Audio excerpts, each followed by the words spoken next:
A Giants podcast for Giants fans by Giants fans. It's Shaun Morash. On the sideline, into the end zone. Touchdown, Giants! From the offseason to the wins and the losses, it's time to take one Giant step. Welcome inside One Giant Step. The final week of March is here. It's March 24th when we're recording this, which means 1 month from today, the NFL Draft. So depending on when you're listening to this, how you're listening to this, we are now inside 1 month until the NFL Draft and what should be a very, very important draft to determine which fork in the road the Giants take in at least their immediate future. I'm Shaun Morash. He's Bryce Gelman, at Shaun Morash, at Bryce Gelman on Twitter, on X. Brycey boy, obviously a weekend with a couple signings for the New York Giants before we get to the quarterback position, one that we had hit on last week.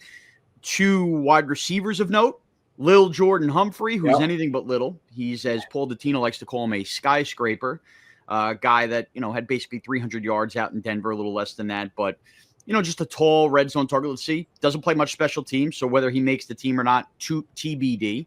And the Giants also signed Zach Pascal, who has basically been a disappointment in his career.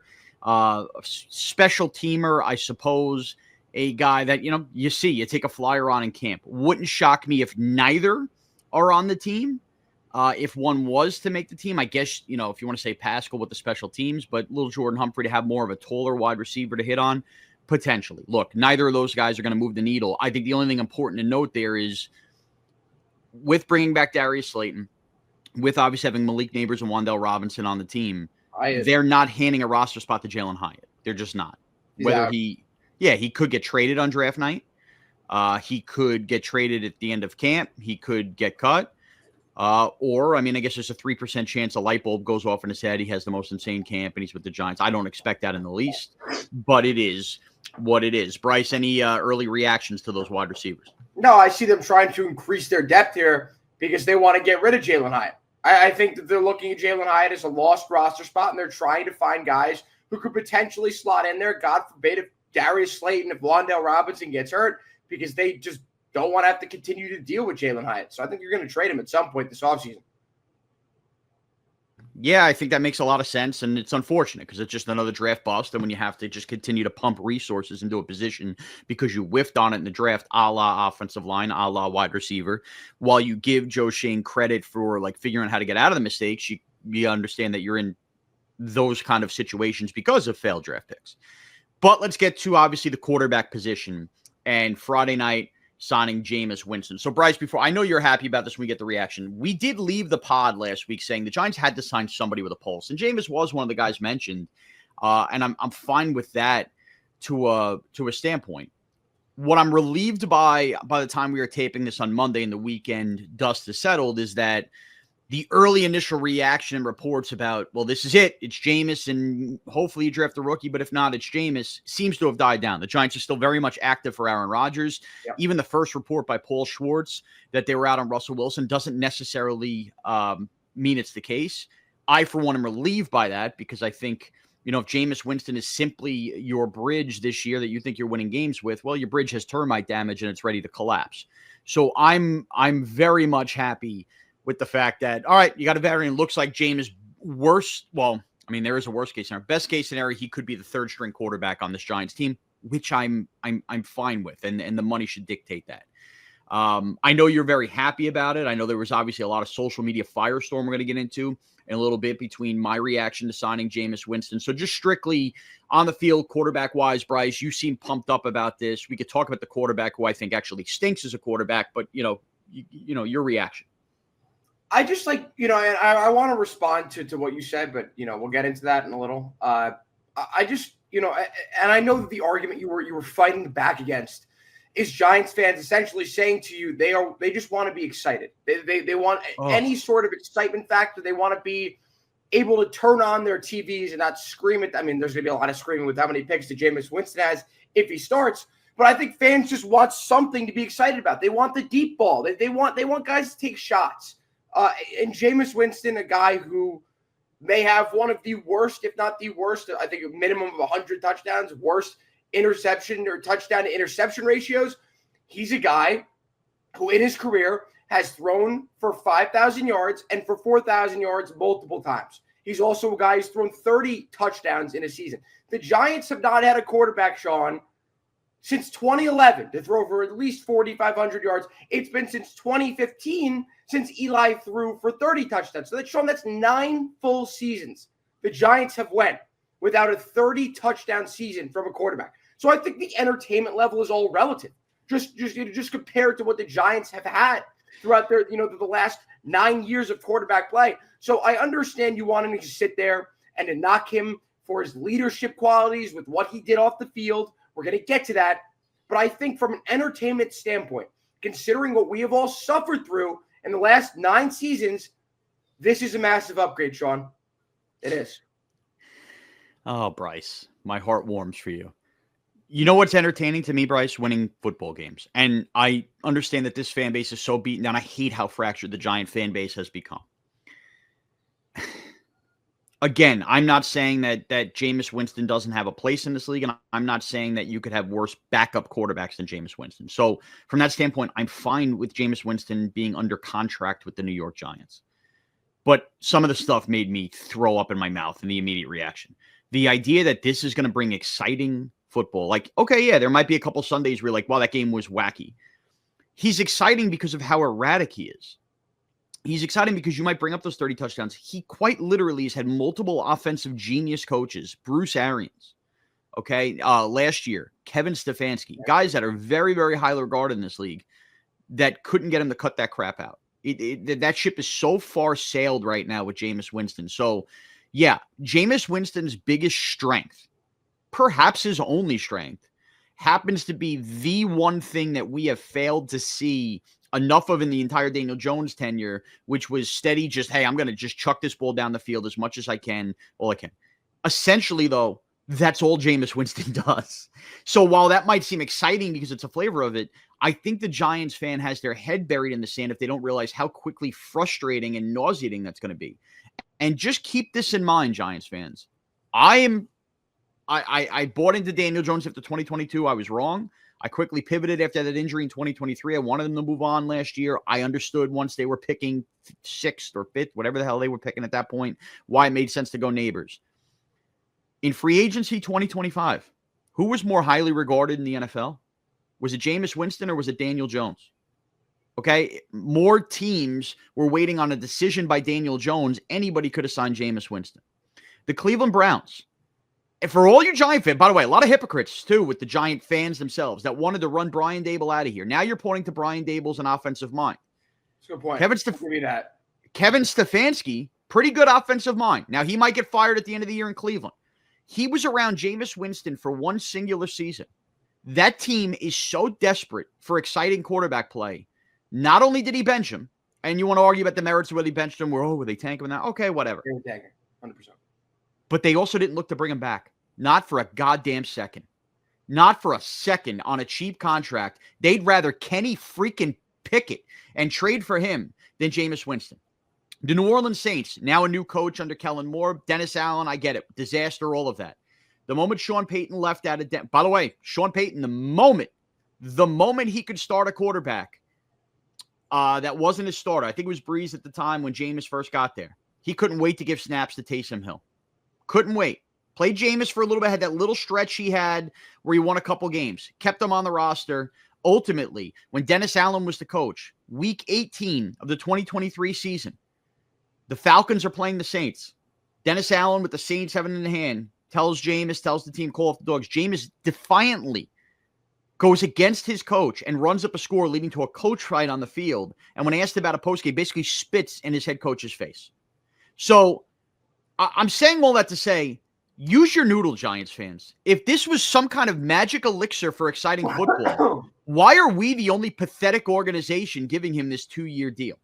While other teams in need of quarterbacks that just had Jameis visit at their stops the last 2 years, put their hands up and said, to hell with this. We want nothing to do with Jameis Winston, and we need a quarterback, starter or otherwise. Both of those teams, the Saints and the Browns.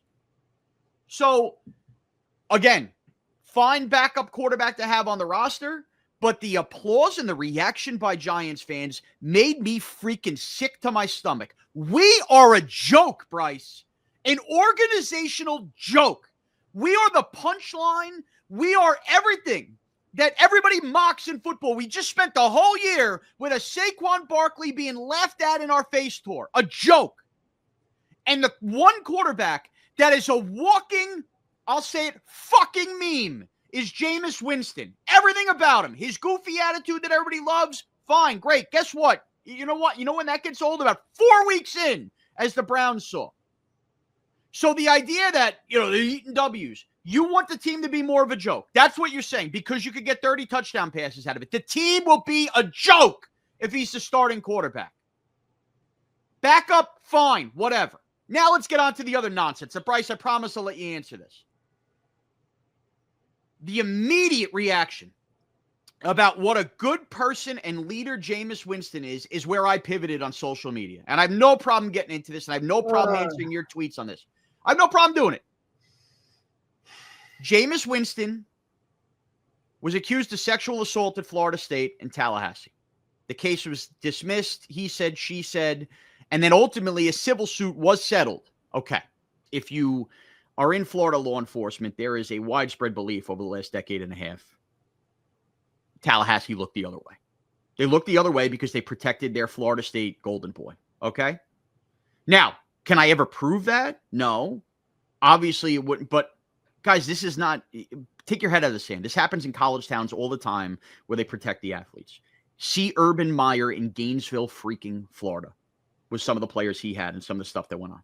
Now, okay, whatever. Maybe he didn't. He said, she said. He then has the Uber incident in Tampa, Florida, years later.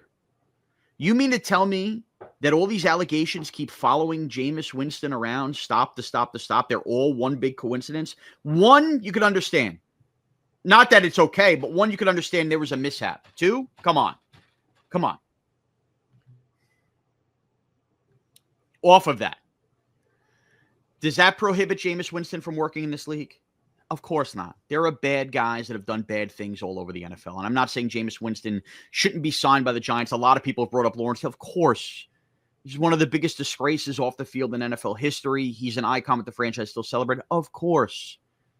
But for all you Giant fans that want to scream and yell and tell me about Jameis Winston, well, don't bring that stuff up. What was your reaction when Michael Vick was winning games with the Philadelphia Eagles fresh out of prison after the dog scandal, Giants fans? Be honest. What were you saying on your couch?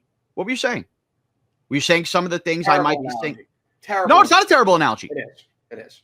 How is it a terrible analogy? A bad guy off the field plays quarterback for a team you hate, and you have no problem bringing up those bad things. Guy with bad things in his past signs here, and you want to bury them. That's bullshit, Bryce. How much do people actually mean when they're talking about their least favorite team? How much do we actually believe? I'm just bringing up. You want to call me a hypocrite? That is bullshit. I listen. I'm not calling you a hypocrite. I'm just saying that analogy isn't the best. Because we are looking at an opposing team that we all hate. Of course, we are going to talk massive shit about them. And of course, we're going to bring up the worst possible praise about the guy. I don't know. I don't think that's the best analogy. Listen, again, doesn't prohibit me from saying the Giants can't sign Jameis Winston.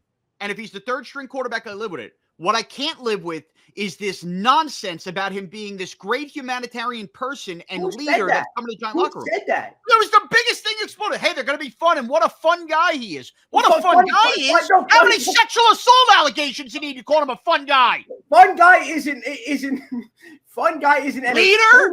Isn't humanitarian. Bro. You just said fun guy and humanitarian. Bro. No one said that he was humanitarian. No one is saying that he's a stand-up guy. He's entertaining. I was disgusted by the reaction and again, it's just Giants Twitter. For anybody listening wants to know, you may be like, what the hell are you talking about? This was like the Twitter reaction. I didn't see humanitarian. If you saw that, maybe I'm over-exaggerating the word, Bryce. You're focused on the word. No one said that. The point was great guy, all this other stuff, man of God, all this. Jameis Winston strikes me as a phony. And if he's not a phony, his attitude will get nauseating in a locker room quick. The Browns saw it, couldn't wait to dump him.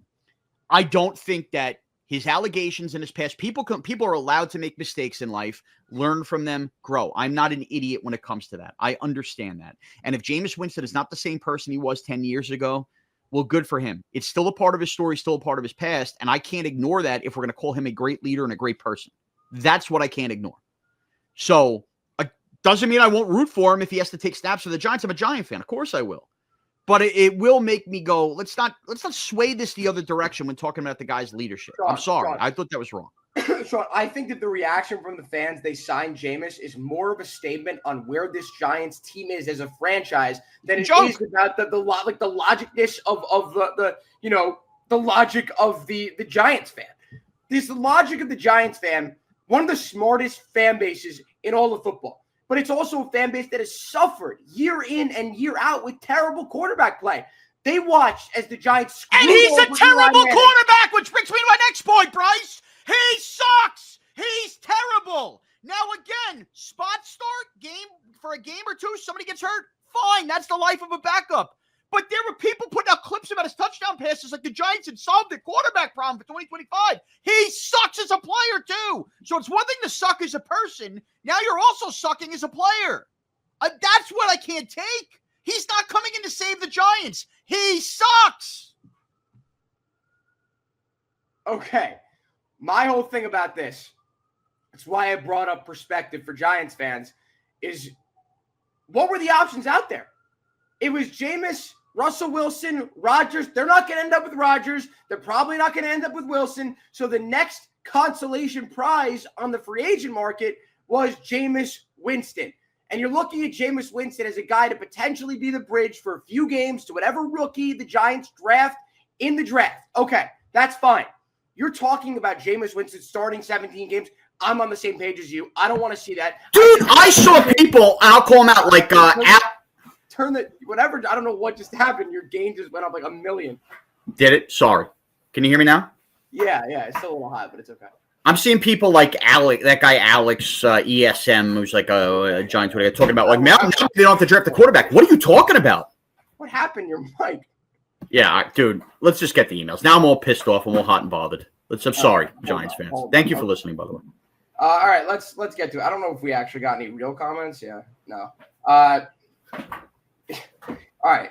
David Shepard says, what's Jameis' ceiling in terms of his role in media now and in the future? I think this is laying the foundation for his post-NFL career. Let me just answer it first. I think that if you're looking at what Draymond Green, and not to say that Draymond Green has done anything off the court that Jameis has done off the field, but I think you're looking at, in both leagues, they are turning a blind eye to what people have done in the past.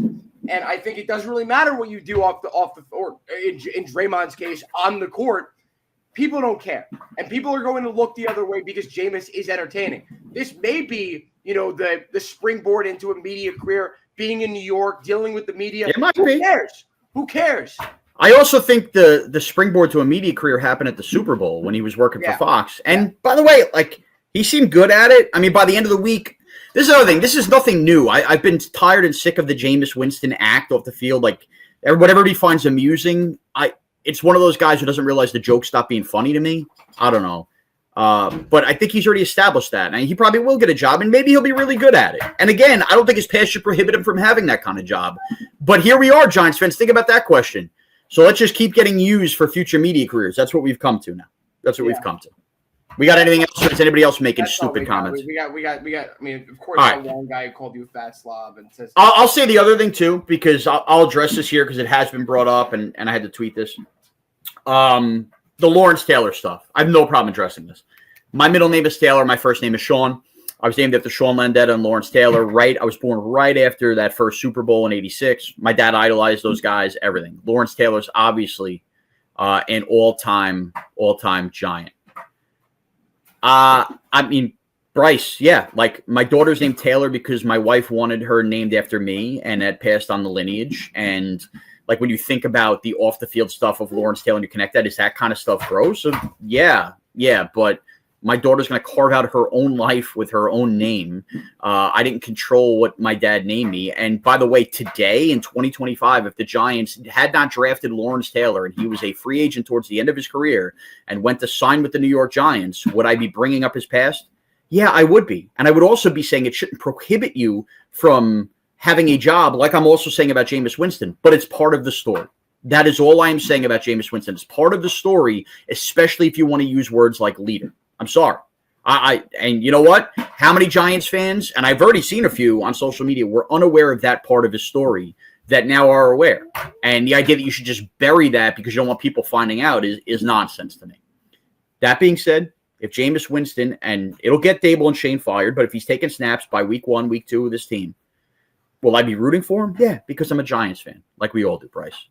All right, that being said, I'm sorry if there were mic issues, in and out, cutting out. I was all hot and bothered. I was fired up to do this podcast. Bryce, do you think we covered everything here? Yeah, I mean, I was going to bring up the Lawrence Taylor stuff because I think it's important. I think that you got, rightfully so, pretty torched for that, but it's good that you cleared that up. And you said rightfully so, and I just wanted to say this too. Like, kids should be off limits to me, and I'm not going to get on a high horse about this, but digging up a picture of my daughter that was something my dad was really cool and thrilled about. Yeah, that's terrible. I'm not. You know what I mean? Like, trying to just okay. And by the way, Lawrence Taylor being a great Giant means we can't bring up Jameis Winston in 2025 too. I don't understand it. So we're just okay with wrongs across the board as long as once we've established that somebody who's done a lot of wrong off the field played for the Giants. I find that part kind of silly. I'm not saying Jameis can't play for the Giants. So no, I'm just saying more like the way you criticize Jameis and more the off the field stuff rather than the on the field, because the on the field is the off the field. But I think it was the fact that you just went that scorched earth on what Jameis has done off the field, while at the same time not exactly condoning it. But there was a picture of you with Lawrence Taylor, your dad, and your daughter. It does exist. You know what I mean? Sure. So and guess what? People call you out for that. If my dad named me Jameis because he loved Jameis Winston, and years later I got to meet him, I'm sure I'd take a picture for him. You know what I mean? I doesn't mean that Jameis Winston has to be labeled, I don't know, somebody you should never be near in your life. And that's why I brought up the Michael Vick thing. But it does worth mentioning this guy's made had multiple horrible allegations against him that can't be ignored when talking about him being a good person and being a leader. That's all. All right, and we can agree and we can disagree. That being said, hopefully by the time we talk next week, the Giants have signed a real quarterback. That'd be nice. And if not, we're going to work on some draft guests and get powered ahead of the NFL draft the next month. That's right, Bryce. At Bryce Gelman on Twitter and X. At Shaun Morash on Twitter and X. Remember to download, subscribe to One Giant Step everywhere podcasts are available. Thanks for taking one giant step with us.